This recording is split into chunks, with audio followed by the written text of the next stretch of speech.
English with S K എന്ന ചാനലിലേക്ക് ഏവർക്കും സ്വാഗതം.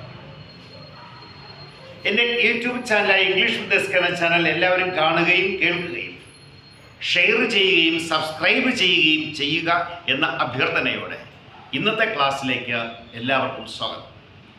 കഴിഞ്ഞ ക്ലാസ്സിൽ would you mind, do you mind എന്ന രണ്ട് പ്രയോഗങ്ങളെക്കുറിച്ചാണ് പറഞ്ഞു തന്നത്. ഇന്ന് would you mind if, do you mind if എന്ന രണ്ട് പ്രയോഗങ്ങളെ കുറിച്ചാണ് ഇന്നത്തെ ക്ലാസ്. നോക്കാം. വുഡ് യു മൈൻഡ് ഇഫ് എവിടെയാണോ നമ്മൾ ഉപയോഗിക്കുന്നത് അതിനുശേഷം വരുന്ന വെർബ് പാസ്റ്റ് ഫോമിലായിരിക്കണം. വുഡ് യു മൈൻഡ് ഇഫ് കഴിഞ്ഞ് വരുന്ന വെർബ് പാസ്റ്റ് ഫോമിലായിരിക്കണം.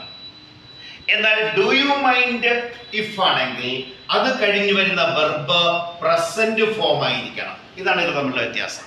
വുഡ് യു മൈൻഡ് ഇഫ് കഴിഞ്ഞാൽ വെർബ് പാസ്റ്റ് ടെൻസും ഡു യു മൈൻഡ് ഇഫ് കഴിഞ്ഞാൽ വെർബ് പ്രസന്റ് ഫോമിലും ആയിരിക്കണം. നമുക്കൊരു എക്സാമ്പിൾ നോക്കാം. Example, I buy a doll for myself.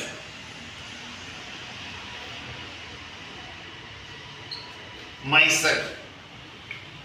നമുക്ക് ആ മൈസെൽഫ് എന്നാ നമുക്ക് യുവർ സെൽഫ് എന്നാക്കാം. Yourself, for yourself. നമുക്കിത് എങ്ങനെ would you mind if, would you mind if ഉപയോഗിച്ച എങ്ങനെ ഈ സെന്റൻസിനെ മാറ്റാം എന്ന് നോക്കാം. നമുക്ക് ആദ്യം ഈ പ്രയോഗം അതുപോലെ തന്നെ എഴുതാം. Would you mind if. അടുത്ത സബ്ജക്റ്റ്, ഇതാണ് subject I. Would you mind if I. ഇനി അടുത്തൂടെ പറഞ്ഞിരിക്കുന്നത് വെർബിന്റെ പാസ്റ്റ് ടെൻസ് ഉപയോഗിക്കുക എന്നാണ്. ഇവിടെ വെർബ് ഏതാ? ബൈ എന്നതാണ് വെർബ്. ആ ബൈ എന്ന് പറയുന്ന വെർബിന്റെ പാസ്റ്റ് രൂപം എന്നത് ബോട്ട്. ബൈ ബോട്ട്, ബോട്ട് ആണ് ഇവിടെ ഉപയോഗിക്കേണ്ടത്. I bought, I bought, I bought. എന്താ ഇനി? A doll for yourself. A അത് അതുപോലെ എഴുതിയാൽ മതി. Doll for yourself. ഓർമ്മിക്കേണ്ടത് എന്താണ്? സെന്റൻസ് എഴുതി കഴിഞ്ഞാൽ ഉടനെ തന്നെ ചോദ്യചിഹ്നം വേണം, ക്വസ്റ്റ്യൻ മാർക്ക് കൊടുക്കണം. അപ്പൊ ആൻസർ എന്തായി? Would you mind if I bought a doll for yourself. ഇനി ഈ സെന്റൻസിനെ തന്നെ നോക്കാം.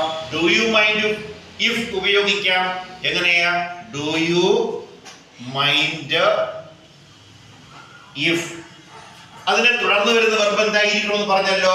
പ്രസന്റ് ഫോം ആയിരിക്കണം. അപ്പോൾ ഇവിടുത്തെ വെർബ് ഏതാ? Buy. Do you mind if. ഇവിടെ സബ്ജക്ട് ഏതാ? ഐ. ഐ. ഇവിടെ വെർബ് ഏതാ? ബൈ. വെർബിന്റെ പ്രസന്റ് രൂപമായിരിക്കണം. ഇവിടെ ബൈ എന്ന് പറയുന്നത് പ്രസന്റ് ടെൻസ് തന്നെയാണ്. അതിനാൽ ആ പ്രസന്റ് അതുപോലെ തന്നെ നമുക്ക് ഇവിടെ എഴുതാം. എന്താ ഇപ്പോൾ ആൻസർ? ബൈ. ബൈ. ബാക്കി എന്താ? A doll for yourself. ഈ രണ്ട് പ്രയോഗത്തിനും ഒരേ സെന്റൻസ് എഴുതിയത് വളരെ വേഗത്തിൽ നിങ്ങളുടെ മനസ്സിൽ ഇത് കിടക്കുന്നതിന് വേണ്ടിയാണ്. മനസ്സിലായല്ലോ? എല്ലാവർക്കും ഇംഗ്ലീഷ് വിത്ത് എസ് കെ എന്ന ചാനലിലേക്ക് സ്വാഗതം. എല്ലാവരും എൻ്റെ ഈ ചാനൽ ഷെയർ ചെയ്യുകയും സബ്സ്ക്രൈബ് ചെയ്യുകയും ലൈക്ക് ചെയ്യുകയും കമൻറ്റ് രേഖപ്പെടുത്തുകയും ചെയ്യണമെന്ന അഭ്യർത്ഥനയോടെ എല്ലാവർക്കും താങ്ക്സ്, നന്ദി.